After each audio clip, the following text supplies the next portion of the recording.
The great assembly hall of the United Nations building hummed with nervous energy. Diplomats from around the world sat in their assigned seats, watching the strange beings that stood at the center of the room. These were not humans. These were the aliens who had arrived 5 years ago and changed everything. Ambassador Veltar stood tall among his delegation. His body looked like it was made of living crystal that caught the light and threw it back in rainbow colors. When he moved, tiny bells seemed to ring in the air around him. Behind him stood 6 other creatures from different worlds. One looked like a giant spider made of silver metal. Another seemed to be made of flowing water that somehow held its shape. A third creature floated in the air, its body nothing more than glowing gas held together by its own will. These beings represented the Galactic Council. They were powerful. They controlled star systems that humans could barely imagine. Their ships could cross the galaxy in days. Their weapons could destroy planets. Their technology was so advanced that humans felt like children playing with sticks and stones. Kim Tae-ho walked slowly to the speaking platform. He was 53 years old and his black hair was turning gray at the sides. Deep lines marked his face from years of flying fighter jets before he became a diplomat. His hands were steady, but his heart was beating fast. He knew that what happened in the next few minutes could decide the future of every person on Earth.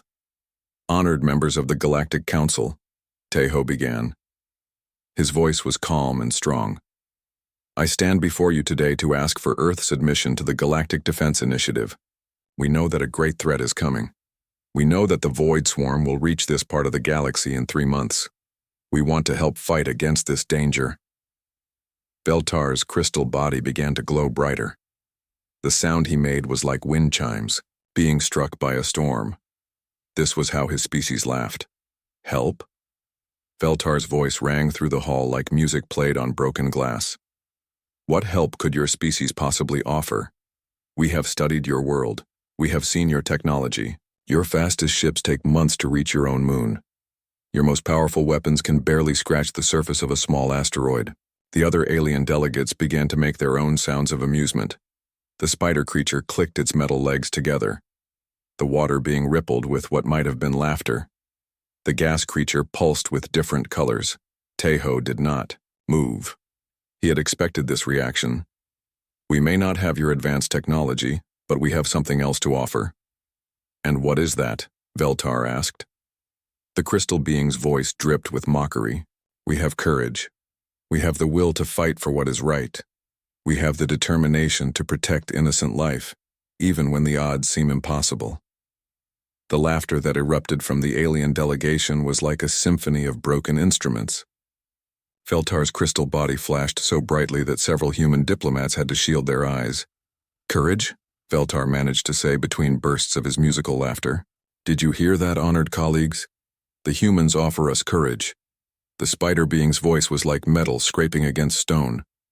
The Void Swarm has consumed 17 civilizations. 17 entire species wiped from existence. They number in the millions. Their ships block out the light of stars. Their hunger cannot be satisfied. They turn living worlds into empty husks of dead rock. The water being's voice was like waves crashing against a shore. The Altarians had courage. They fought bravely for 6 months before the swarm devoured their homeworld. The Zenthari had courage too. They made their last stand at the edge of their solar system. We watched their sun go dark as the swarm consumed it. The gas creature's voice was like wind whistling through empty spaces. What will your courage do against such a force? Will you throw rocks at them? Will you shout loudly and hope they become frightened? More laughter filled the hall. Some of the human diplomats shifted uncomfortably in their seats. A few looked down at their hands, ashamed of their species' weakness. But Tae-ho did not look down. He stepped closer to the alien delegation. His voice remained steady and sure. You ask what we will do, he said. I will tell you. When the Void Swarm comes, when they darken the skies above our world and prepare to devour everything we love, we will call to the skies, and they will answer. The laughter stopped. Veltar's crystal body dimmed slightly. What did you say? We will call to the skies, Tae-ho repeated, and they will answer. The spider being's metal legs stopped clicking. Call to what? Your primitive satellites? Your space stations? Your handful of exploration ships? Tejo smiled. It was not a happy smile. It was the smile of a man who knew something that others did not. We will call to those who remember. We will call to those who owe us a debt that spans the ages. Veltar leaned forward. His voice lost some of its mocking tone. Explain yourself, human. Some debts are older than your civilizations, Tejo said quietly. Some promises are made not in words, but in actions. Some friendships are forged not in good times, but in the darkest hours when hope seems lost, the water being rippled with confusion. You speak in riddles. Do I? Tejo asked. Tell me, honored Ambassador Veltar, in all your studies of our world, did you ever wonder why certain radio signals from Earth travel in directions that make no sense? Did you ever question why our deepest space telescopes sometimes look away from interesting discoveries? Did you ever ask yourself why we built certain facilities in remote locations where they serve no apparent purpose? The alien delegates exchanged glances. Their laughter had completely stopped now. Veltar's voice became sharp and demanding. What are you hiding? We are hiding nothing, Tejo replied. We are simply keeping a promise made long ago. A promise to protect something precious until the time came when it could protect us in return. The gas creature pulsed with angry colors. Impossible. We would have detected any advanced technology on your world. We would have seen any hidden weapons or ships. Would you? Tejo asked. What if what we protected was not technology at all? What if it was something alive? Something that chose to remain hidden until the day it was needed? The hall fell, silent. Even the human diplomats stared at their representative with wide eyes. This was not part of any speech they had prepared. This was not part of any plan their governments had discussed. Veltar's crystal body began to pulse with different colors now. These were not the bright flashes of amusement. These were the deep, warning colors that his species showed when they sensed danger. You are bluffing, he said, but his voice was less certain now. Tejo shook his head slowly. In 3 months, when the Void Swarm arrives, you will see. When their ships fill the space around our world and prepare to begin their feast, we will make our call, and the skies will grow dark with wings. Wings? The spider being hissed. What wings? But Tejo was already walking away from the platform. You will see, he said over his shoulder. When the time comes, you will understand why humanity never lost hope. You will learn why we always believed that someone would answer when we called. The alien delegates watched him go. Their earlier confidence was replaced by something they rarely felt: uncertainty. Veltar turned to his companions. When he spoke, his voice was low and troubled. Begin deep scans of their solar system. Check every asteroid, every comet, every piece of space debris. If the humans are hiding something, we need to know what it is. But as their instruments began their search, they would find nothing. The skies around Earth appeared empty, just as they always had. The human secret remained safe, sleeping in the cold darkness between the stars, waiting for the call that would soon come. The time of mockery was ending. The time of revelation was drawing near. Dr. Lee So-young had not slept in 3 days. Her laboratory and soul buzzed with activity as she worked alongside her team of scientists. Computer screens showed complex mathematical formulas that would have confused most people on Earth. But So-young understood every number, every equation, every calculation. She was 41 years old and had spent her entire career studying life forms that most people thought were impossible. While other scientists studied animals and plants, So-young studied creatures that could live in the vacuum of space. She studied beings that fed on starlight and bred in the cold between planets. The quantum array is ready, said Park Jin-woo from across the room. He was 35 years old and one of the best communications specialists on Earth. His fingers moved quickly over his keyboard as lines of code appeared on his monitor. We can begin the transmission whenever you give the order. So-young nodded and walked to the window of her laboratory. Outside, she could see the city of Seoul stretching to the horizon. Millions of people went about their daily lives not knowing that their world would soon face the greatest threat in human history. They did not know about the Void Swarm. They did not know about the secret that Earth had kept for thousands of years. Begin Phase 1. So Young said quietly. Jinwoo pressed a button on his console. Deep beneath the laboratory, massive machines began to hum with power.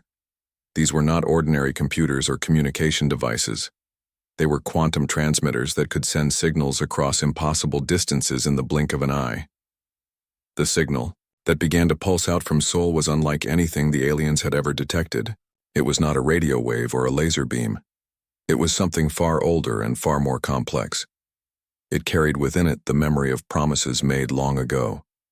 It carried the echo of songs sung by voices that had been silent for centuries. Across the world, other facilities received the signal and began to add their own power to the transmission. In the mountains of Tibet, ancient radio dishes turned toward the sky and sent their own messages into the darkness. In the deserts of Chile, quantum computers that had been hidden underground for decades came to life for the first time.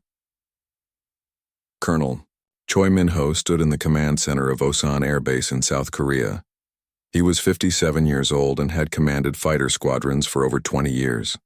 Now he was in charge of something far more important than any military operation he had ever planned.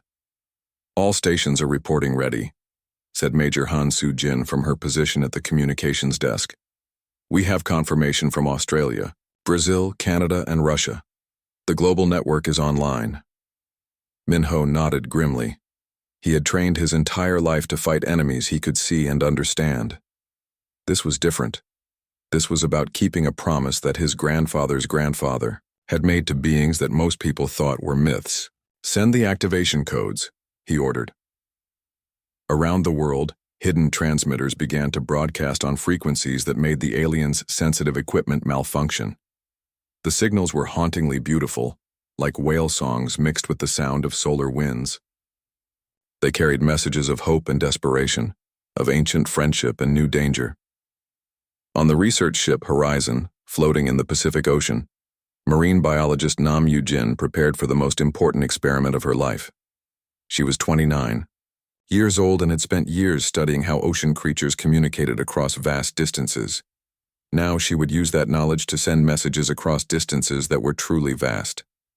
"Lower the deep frequency transmitters," she ordered her team. "Set them for maximum range and power." Massive speakers sank into the ocean depths.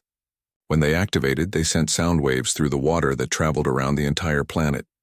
But these sounds were not meant for Earth's sea creatures. They were meant for beings that swam in oceans of empty space between the stars. The sounds were older than human civilization. They were the lullabies that early humans had hummed to comfort creatures in pain. They were the work songs that primitive people had sung while helping visitors from the stars hide their young in the cold outer reaches of the solar system. Back in Seoul, So Young watched her instruments with growing excitement. "We are receiving responses," she announced to her team. "Faint but definite. Something is listening." Jinwoo looked up from his screens. "The quantum echoes are getting stronger. Whatever is out there, it is big. Very big." At that moment, So Young's secure phone rang. She answered it quickly. "Dr. Lee." The voice belonged to Kim Tae-ho, calling from the United Nations building in New York. "How long until Phase 2? "Give us 6 more hours," So Young replied. "We need to establish a strong connection before we can send the emergency signal."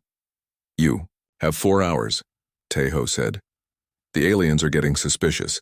Their ambassador Veltar has been asking questions about our power consumption and electromagnetic emissions. If we wait too long, they might try to stop us."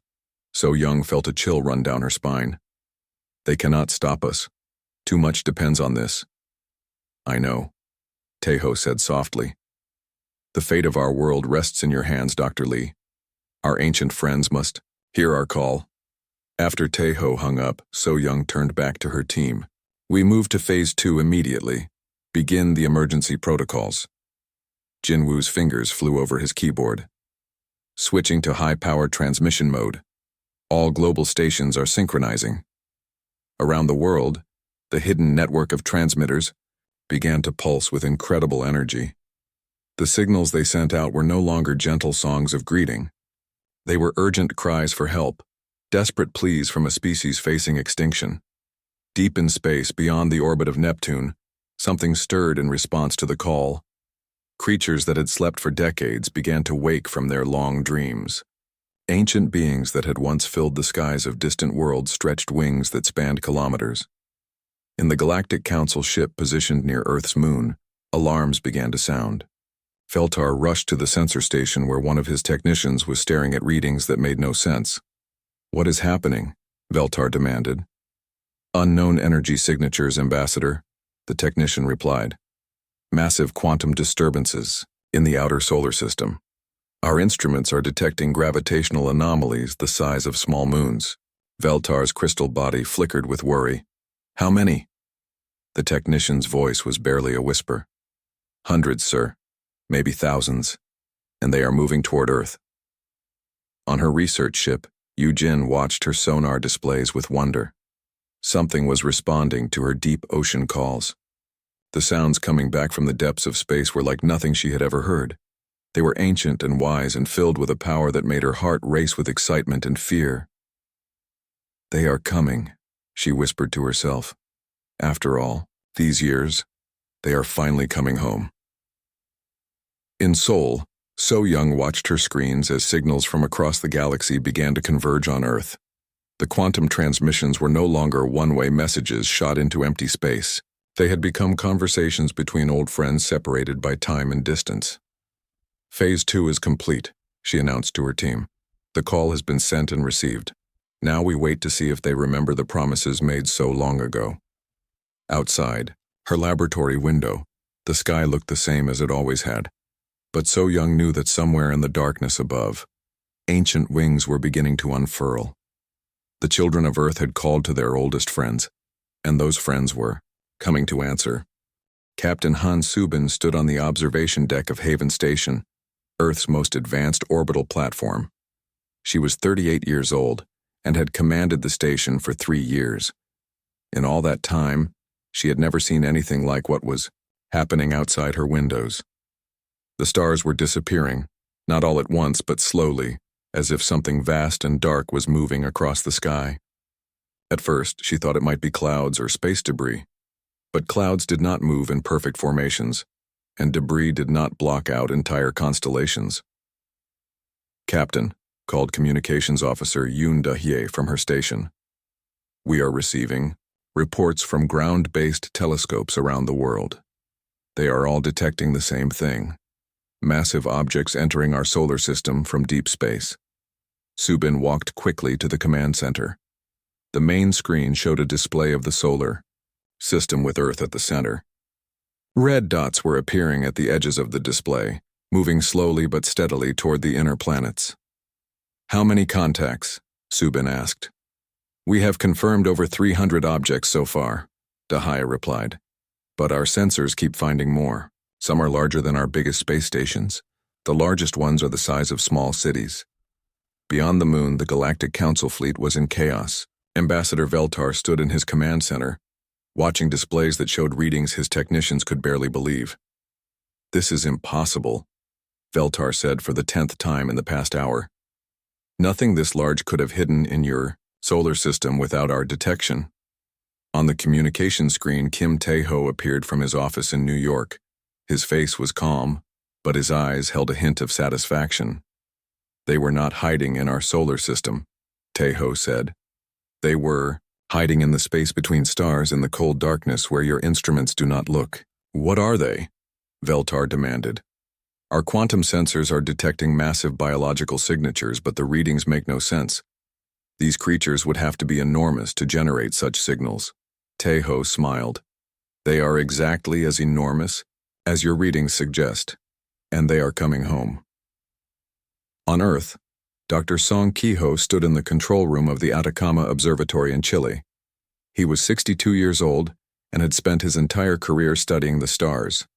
He thought he had seen everything the universe had to offer. He was wrong. "My God," he whispered as he looked through the observatory's most powerful telescope. "They are beautiful." The first of the creatures was now visible through the telescope's lens. It moved through space like a whale swimming through an ocean of stars. Its body was dark and sleek, covered in what looked like scales that reflected the light of distant suns. But it was the wings that took Song's breath away. The wings stretched out from the creature's body like solar sails made of living tissue.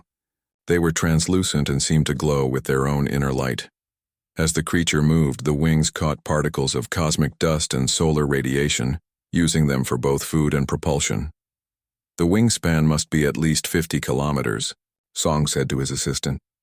This creature is larger than some of our space stations. More creatures began to appear in the telescope's view. They moved in groups like flocks of birds, but each individual was the size of a mountain. Some were dark and sleek like the first one. Others glowed with bright colors that shifted and changed as they flew.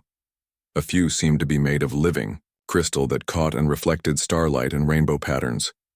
"Sir," his assistant said in a shaking voice, "there are hundreds of them, maybe thousands." Back on Haven Station, Captain Subin received an urgent communication from Earth's Defense Command. "Captain Han," the voice of General Park Dong-ho crackled over the comm. "We need you to attempt contact with the incoming creatures. Use the quantum communication array." Subin felt her heart racing. "Sir, we have no idea if they are friendly or hostile. What if attempting contact is seen as a threat?" "They will not see it as a threat," came a new voice over the comm. It was Kim Tae-ho, speaking from the Defense Command Center. "They are old friends returning to help us in our time of need." Subin gave the order to her communications officer.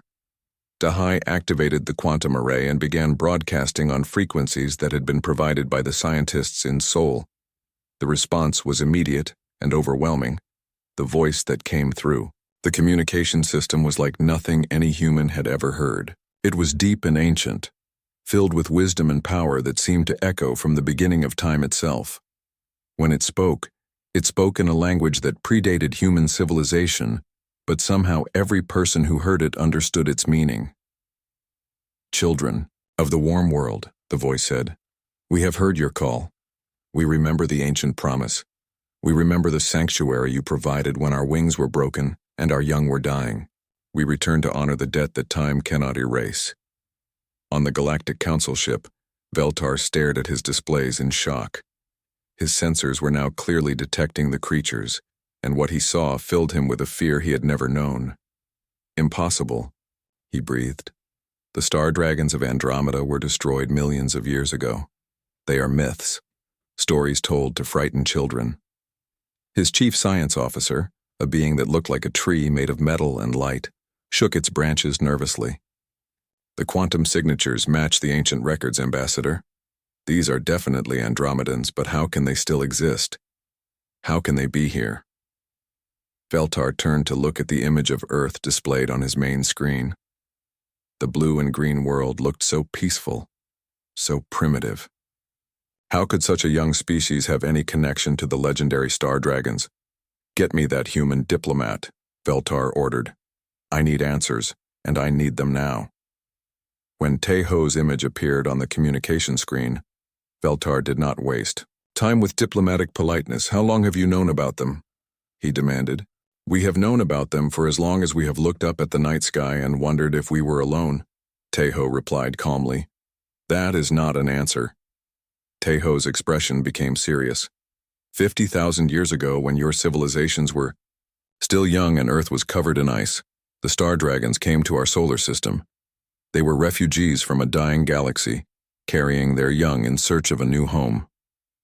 Veltar's crystal body flickered with disbelief. 50,000 years ago, your species was barely more than animals. You could not have helped beings of such power. "You are right," Tae-ho agreed. "We could not offer them technology or weapons or great fleets of ships, but we could offer them something else. We could offer them secrecy. We could offer them protection from detection. Most importantly, we could offer them faith." "Faith? We believed in them when no one else would," Tae-ho said simply. "We helped them hide their young in the cold spaces between the outer planets. We watched over their nurseries for thousands of years. We kept their secret even when doing so meant we had to lie to visitors from the stars." The largest of the star dragons had reached Earth's outer atmosphere. It was magnificent and terrifying, a creature of such size and power that it seemed like something from a dream or nightmare. Its wings cast shadows over entire continents as it took up position above the planet. Captain Subin watched from Haven Station as more dragons arrived. They arranged themselves in defensive formations around Earth, their massive forms creating a living shield between the planet and the emptiness of space. "My God," she whispered. "They really are protecting us." The ancient voice spoke again through the communication array, and this time it was addressed not just to Earth, but to the entire Galactic Council fleet. "We are the last of the star dragons of Andromeda," the voice said. "We have traveled between galaxies for eons, searching for a new home among the stars, but we never forgot the small blue world that gave us sanctuary when we had nowhere else to go. Today, that world faces the same danger that destroyed our original home. Today, we repay an ancient debt." Veltar found his voice at last. "The Void. Swarm will be here in 2 months. Can you truly stand against them?" The dragon's laughter was like the sound of solar winds singing through space. "We who have seen galaxies born and die? We who have swum in the hearts of stars and nested in the coronas of pulsars? Yes, crystal singer of the small worlds. We can stand against the swarm. The question is whether you will stand with us, Azi." If in response to the dragon's words the sensors on every ship in the solar system began to detect new contacts at the edge of the system. Dark shapes were approaching from the direction of Alpha Centauri. The Void Swarm's advanced scouts had arrived. The time for questions and doubt was over. The battle for Earth and the entire galaxy was about to begin. Dr. Lim Ji-wan carefully brushed dust away from the ancient cave painting. She was 55 years old and had spent 30 years studying the oldest human art in the world. But this painting in a cave deep beneath the Himalayan mountains was unlike anything she had ever seen before. The images on the cave wall showed human figures, primitive and small, standing beside creatures with enormous wings. The winged beings were drawn with careful detail that showed intelligence and grace. Most surprising of all, the humans in the painting were not running away from the creatures. They were helping them. "This changes everything we thought we knew about early human contact with other species," Ji-wan said to her research partner, Dr. Kim Min-soo. "These paintings are over 50,000 years old, but they show cooperation, not conflict." Min-soo pointed to another section of the cave wall. "Look at this sequence of images. It tells a story." The paintings showed a progression of events. First, the winged creatures arrived from the stars, but they were injured and their wings were torn. Then humans were shown bringing them food and water. In the next image, humans were helping to build shelters in remote locations. The final images showed small winged creatures, clearly the young of the larger beings, being protected and cared for by human tribes. They were refugees, Ji-wan realized. The star dragons came to Earth not as conquerors but as people seeking help for their children. Similar discoveries were being made in caves and ancient sites around the world. In Australia, Aboriginal rock art told the same story. In Africa, cave paintings showed humans and dragons working together. In South America, stone carvings depicted the same ancient partnership. The story that emerged was one of the most beautiful and unlikely friendships in the history of the galaxy. 50,000 years ago, when Earth was locked in an ice age and humans lived in small tribes, the last survivors of the Andromedan star dragon civilization had arrived in the solar system. Their home galaxy was dying, consumed by the same type of dark entities that would later become known as the Void Swarm. The adult dragons could survive in the cold vacuum of space, but their young needed specific types of stellar radiation to grow and develop. Earth's sun provided exactly the right kind of energy, but the dragon young were vulnerable during their centuries-long maturation process. They needed protection from cosmic radiation, from asteroid impacts, and most importantly, from detection by hostile species that might hunt them. The dragons could have taken what they needed by force. Their technology and natural abilities made them more powerful than any civilization Earth had ever seen. Instead, they chose to ask for help. The humans of that time had no advanced technology to offer. They could not build space stations or energy shields. They could not fight off alien invaders or negotiate with galactic empires. But they had something else that the dragons needed desperately. They had hope, and they had the willingness to keep promises even when those promises were difficult to understand. In the present day, Admiral Ryu Tae-young stood in the command center of Earth's defense fleet. The fleet was small compared to the alien forces gathering near Earth, but every ship was crewed by volunteers who knew they were fighting for the survival of their world. "Admiral," reported Captain Lee Yong-ho from the destroyer Seoul, "the Void Swarm's advanced scouts are entering the outer solar system. We count at least 50 ships, each one larger than anything in our fleet." Tae-young nodded grimly. "Maintain defensive positions around Earth. Do not engage until the dragons give us the signal." Above Earth's atmosphere, the star dragons had arranged themselves in perfect formation. The largest of them, an ancient being whose wingspan stretched over 100 kilometers, spoke to the human ships through quantum communication. "Admiral of the small ships," the dragon's voice rumbled through space, "we remember when your ancestors first looked up at our wings and felt wonder instead of fear. We remember when your people sang to our young to help them sleep through the long, dark years of their growth. Today we fight together as we should have long ago." Ambassador Veltar watched the approaching Void Swarm scouts from his command ship. Each enemy vessel was a nightmare of twisted biomechanical design, covered in weapons that could strip the atmosphere from a planet or crack a moon in half. He had seen these ships destroy entire star systems. "The humans are insane," Veltar muttered to his science officer. "They cannot hope to stand against the swarm with such primitive weapons." "But the dragons, sir," the science officer replied.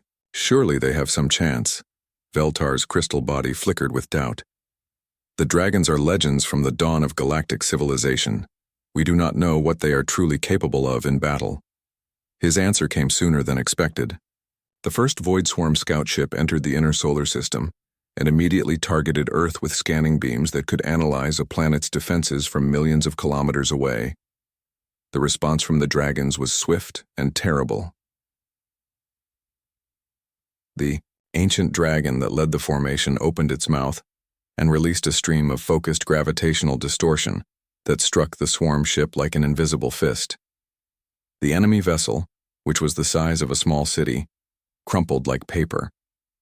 Its hull collapsed inward, its weapon systems failed, and its crew was crushed by forces they could not comprehend. "Incredible," whispered Veltar. "They weaponized gravity itself." More swarm scouts entered the system and found themselves facing an enemy unlike anything they had encountered in their conquest of 17 civilizations. The dragons did not fight like technological species with ships and missiles. They fought like forces of nature. One dragon breathed streams of plasma, hot enough to melt asteroids. Another generated electromagnetic pulses that disabled entire enemy formations. A third dragon somehow manipulated space itself, creating pocket dimensions where swarm ships simply ceased to exist. But the most impressive sight was watching the dragons work together. They moved in perfect coordination, like a flock of birds that had been practicing the same dance for millions of years. When one dragon attacked, others provided support. When one was threatened, others moved to protect it. Lieutenant Commander Bae Yuna watched the battle from the tactical center on Earth. She was 28 years old and had trained her entire career for space combat. But nothing had prepared her for what she was seeing. "The dragons are not just fighting as individuals," she reported to Admiral Ryu. "They are fighting as a single organism with many bodies. Their coordination is perfect." "How is that possible?" asked the Admiral. "I think they are connected somehow," Yuna replied. "Maybe telepathically or through some kind of quantum entanglement. They share thoughts and memories and act as one mind with many forms." The battle in the outer solar system raged for 6 hours. When it was over, all 50 Void Swarm scouts had been destroyed. Not a single dragon had been seriously injured, but everyone knew this was only the beginning. The scouts had transmitted their findings back to the main swarm fleet before they died. Now the enemy knew that Earth was defended, and they would come in much greater numbers. As the dragons regrouped around Earth, their ancient leader spoke to both the human fleet and the Galactic Council ships. "The first test is complete," the dragon said. But the true battle is yet to come. The swarm will bring everything they have, millions of ships, billions of hungry mouths. They will try to devour this world and everyone on it. Veltar found his voice. Can you stand against such numbers? The dragon's reply was filled with both sadness and determination. We are the last of our kind. When we die, there will be no more star dragons in this universe. But the children of this blue world kept faith with us when we had nothing to offer but dreams of better days. We will keep faith with them, even if it costs us our lives. Admiral Ryu felt tears in his eyes. We fight together, he said simply. Humans and dragons side by side. And what of us? Veltar asked quietly. The Galactic Council has ships and weapons. We have seen what you can do. Will you allow us to fight beside you? The ancient dragon was quiet for a long moment. When it spoke again, its voice carried forgiveness for years of mockery and dismissal. All who stand against the darkness are welcome, the dragon said. All who choose hope over despair, life over death, light over the endless hunger of the void. Yes, Crystal Singer, you may fight beside us. You may learn what it means to keep faith with friends. In the depths of space, far beyond Pluto's orbit, sensors detected a disturbance that made every instrument in the solar system scream warnings. The main body of the void swarm was coming, and it was larger than anyone had imagined. The real war was about to begin. The space between Mars and Jupiter became a graveyard of stars. Where once there had been empty blackness, now there was a writhing mass of void swarm ships that stretched across millions of kilometers. They moved like a living thing, pulsing, and flowing as if the entire fleet was one massive organism with a single terrible purpose. Commander Oh Se-hun gripped the controls of his fighter as he flew alongside one of the smaller star dragons. The dragon was only 30 kilometers long, young by dragon standards but still larger than any ship humanity had ever built. Its scales glowed with inner fire as it prepared for battle. Dragon Wing Squadron, this is Dragon Leader, Se-hun spoke, into his radio. Stay close to your assigned partners. Remember, we are their eyes and ears in close combat. They protect us from the big threats. We handle anything that gets too close to them.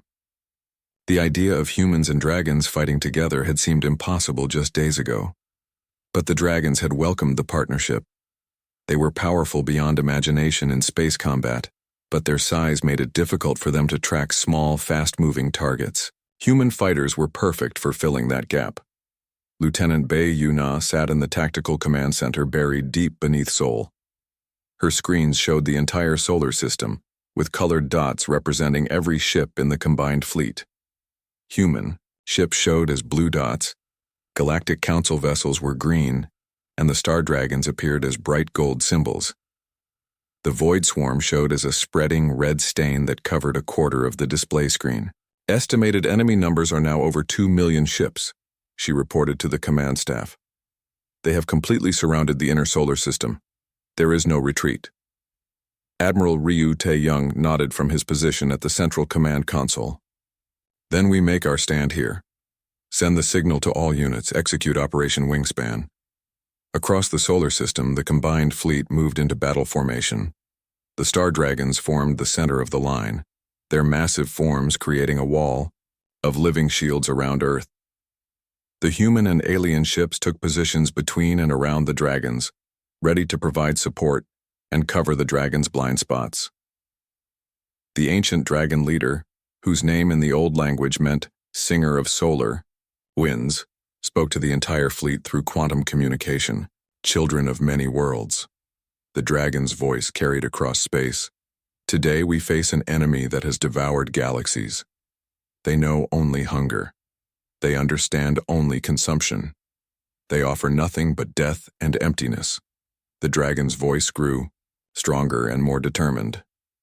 But we offer something they cannot understand. We offer friendship across species. We offer loyalty that spans generations. We offer hope in the face of impossible odds. Today, we teach them that some things are worth more than survival. The first wave of void swarm attackers struck like a tsunami of destruction. Thousands of biomechanical ships poured toward the inner planets. their weapons already charging for the assault that would strip Earth of its atmosphere and consume every living thing. The dragons met them with fury that had been building for 50,000 years. Singer of Solar Winds opened his mouth and released a stream of superheated plasma that vaporized 300 enemy ships in a single breath. Around him, other dragons unleashed their own weapons. Some breathed gravitational distortions that crushed entire squadrons. Others generated electromagnetic storms that disabled enemy systems across millions of cubic kilometers. But the swarm kept coming. For every ship destroyed, 10 more took its place. The enemy's numbers seemed endless, and their hunger drove them forward without regard for casualties. "Dragon Leader, this is Fighter Wing Alpha," came Sihun's voice over the radio. "We have swarm fighters breaking through the line at Sector 7. They are heading for the nursery dragons." Behind the main battle line, a group of younger dragons had been positioned to protect Earth directly. These dragons were smaller and less experienced in combat, but their role was crucial. If the enemy broke through and reached Earth, these dragons would be the planet's last line of defense. Sehun dove his fighter toward the approaching swarm ships. They were unlike any enemy aircraft he had ever faced. Instead of metal and electronics, they seemed to be made of living tissue and bone. Their weapons were not lasers or missiles, but streams of acid that could dissolve hull armor in seconds. "Engage, at will," Sehun ordered his squadron. "Protect the young dragons." The dogfight that followed was unlike anything in human military history. Human fighters, moving at speeds that would have been impossible in atmosphere, weaved between swarm. Attackers that moved like angry hornets. Laser fire and plasma streams crossed space in deadly patterns while both sides maneuvered for advantage. Sehun locked onto a swarm fighter and fired a burst from his plasma cannon.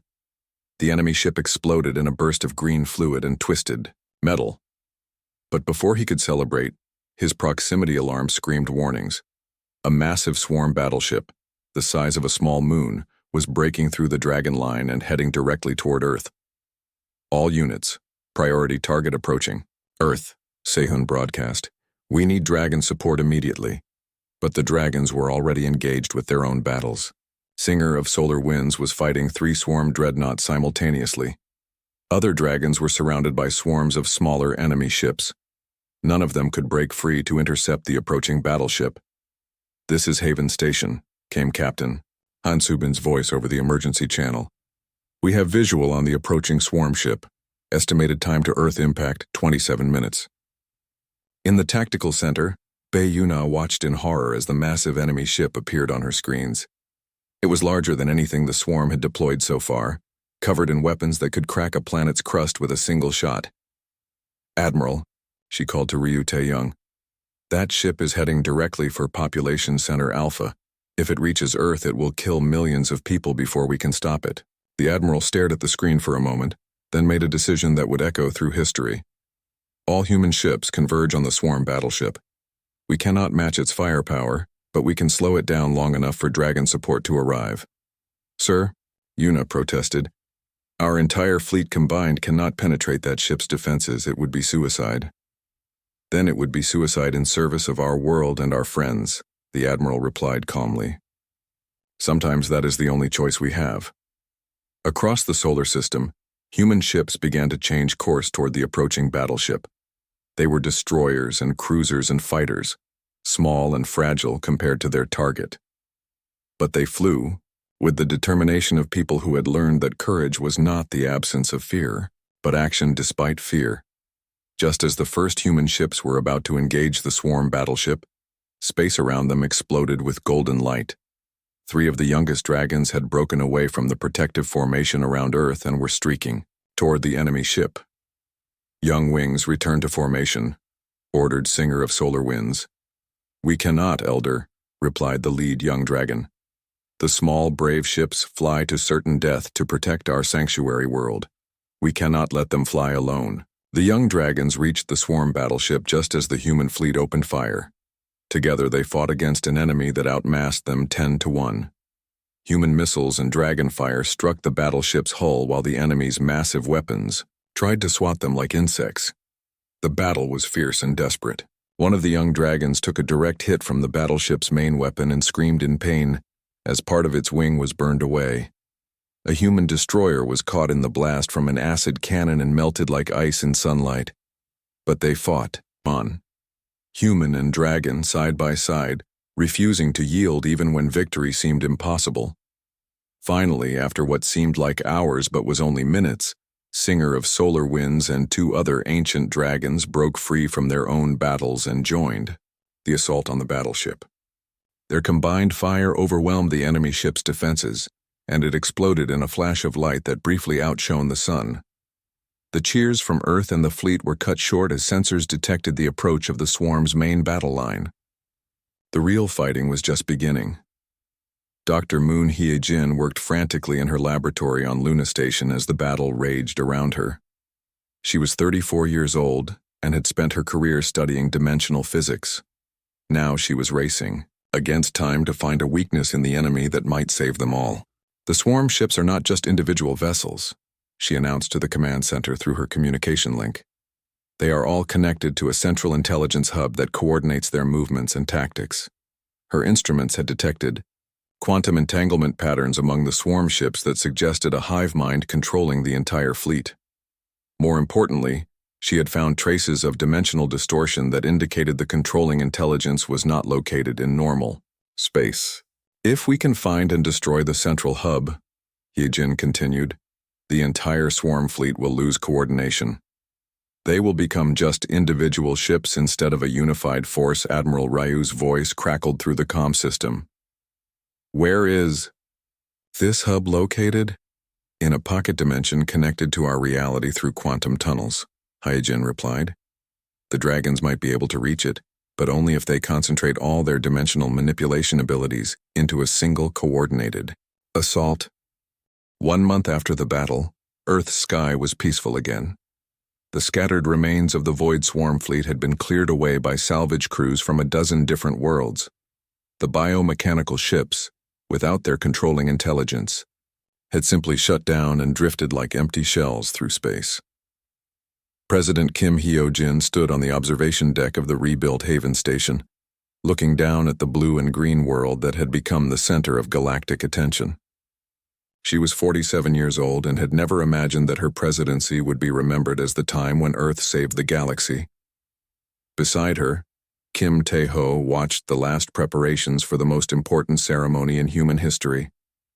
Below them, in Earth's upper atmosphere, the surviving star dragons were gathering for their final farewell. 37 dragons gave their lives to save our world, Tae-ho said quietly.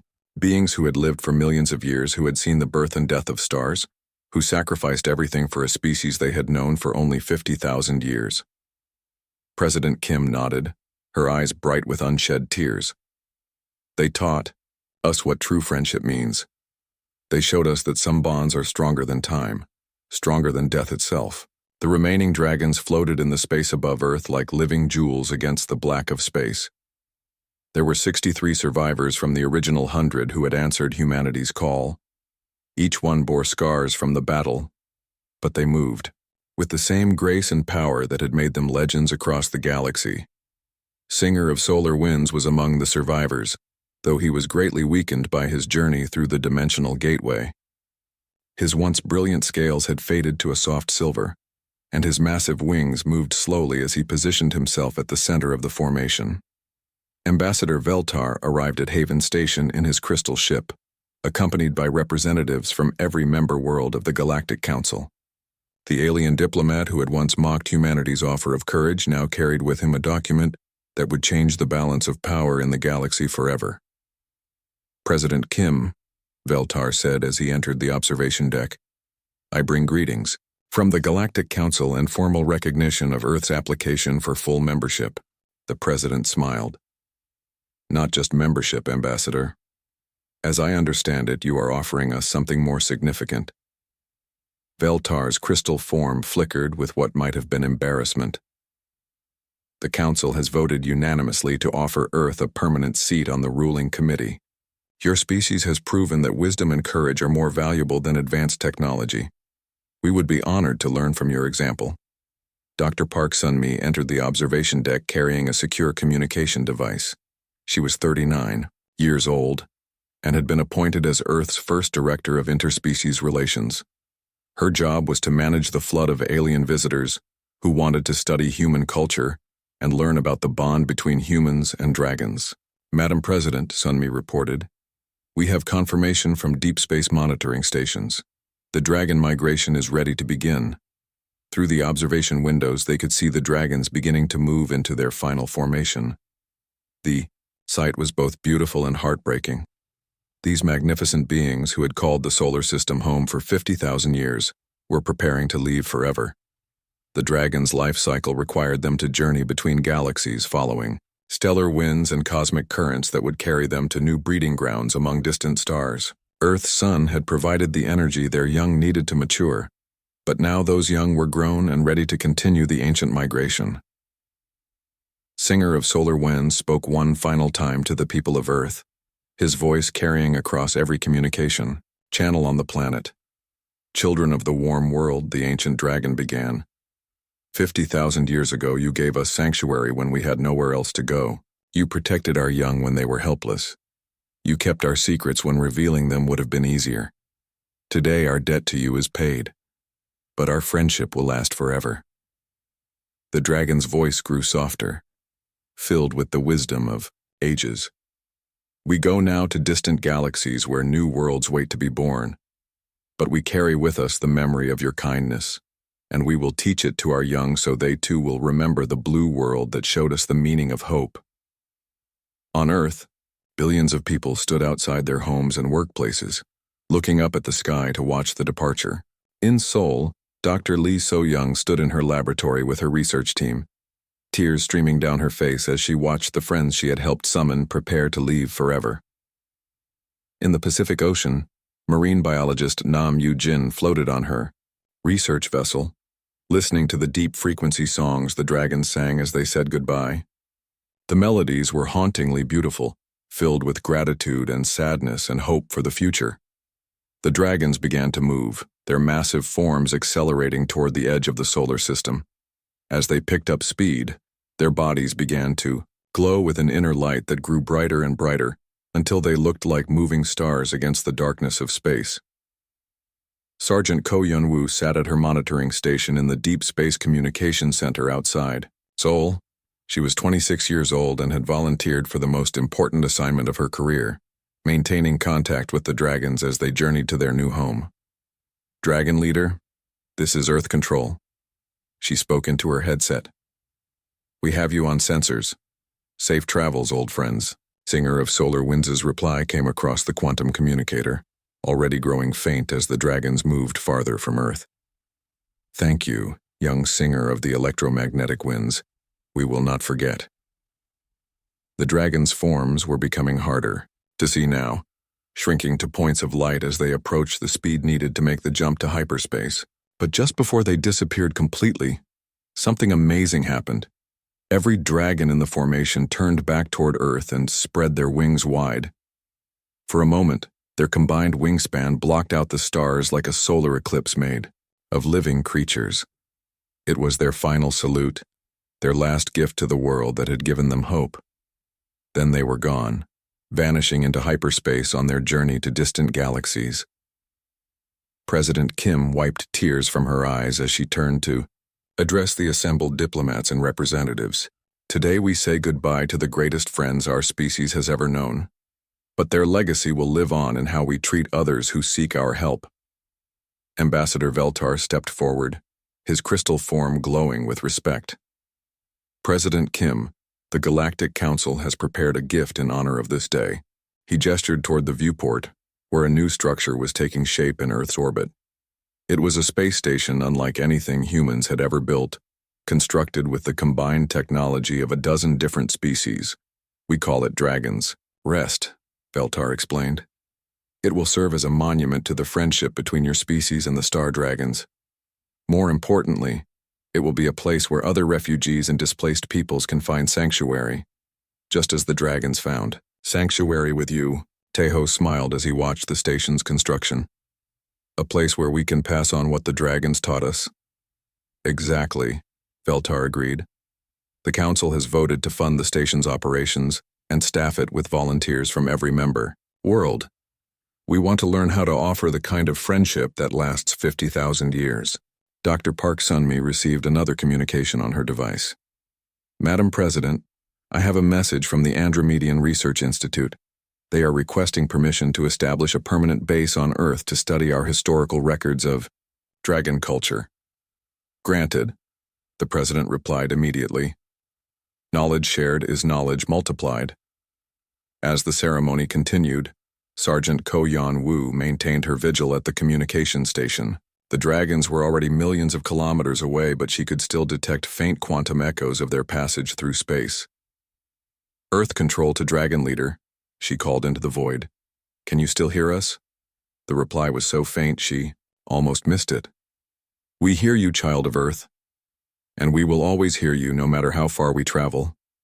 The bonds of friendship are not weakened by distance or time. Ko smiled as she made her final log entry of the day. Dragon migration successful. Contact maintained. Friendship eternal. Outside her window, the stars shone brightly in the clear night sky. Somewhere among those distant points of light, ancient friends were beginning a new chapter of their endless journey. But they carried with them the memory of a small blue world where courage and kindness had proven stronger than fear and doubt. Earth had called to the skies, and the skies had answered. Now, inspired by that example, other worlds would learn to make the same call. The galaxy had been saved not by superior weapons or advanced technology, but by the simple power of keeping faith with friends.